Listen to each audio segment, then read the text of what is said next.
刀郎婉拒2025蛇年央视春晚。有小道消息称，刀郎拒绝了今年春晚导演的邀请，这让一众网友感到非常失落。作为今年最火的华语歌手，刀郎为何要这么做呢？其实还与刀郎的性格有关。刀郎曾经说过这样一句话：他只是一个平凡人，希望有更多的时间创作出更好的作品。春晚固然是一个名利双收的机会，但对于刀郎来说，没有什么比自己的音乐梦想更加重要。与其耗费那么多时间用在春晚排练上，不如打磨自己的作品。没错，刀郎就是这样一个纯粹的音乐人。最好的场合是我面对面的给你唱歌，然后你被我所感染，这个是音乐最高的一个境界。讲是什么？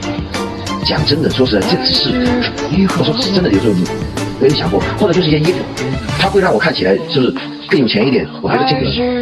浮云吧。都知道刀郎登上了美国的《纽约时报》头版，但很多人不知道的是，他还是首个被环球音乐签约的内地歌手。当时环球音乐非常看不起内地的音乐，因为他们认为内地的音乐太土太俗，根本上不了台面，所以他们签约的都是谭咏麟、陈奕迅、张学友这种艺人。然而当时被华语音乐圈集体打压的刀郎，不仅被环球音乐签入旗下，还为其制作了史上最具影响力的一张专辑《胡杨》。该唱片一经发行，首天就卖了40万张，瞬间爆红。都知道周杰伦早年非常火，一张专辑卖了200多万，但在刀郎面前，他只能算个小弟，因为刀郎一张专辑的发售量直逼2000万，是周杰伦的10倍之多。如果说当年没有那英等人的打压，刀郎也没有那么淡泊名利，或许现在的刀郎早就站在了华语音乐的顶峰。有人说刀郎的歌是口水歌，只配给农民听，那是因为他们不知道刀郎所有大火的歌都是对自己亲身经历的改编，都是情到深处的自然流露。很多人都没听懂歌里的粗糙直白，这也是为什么10几年后刀郎一场线上演唱会在线观看人数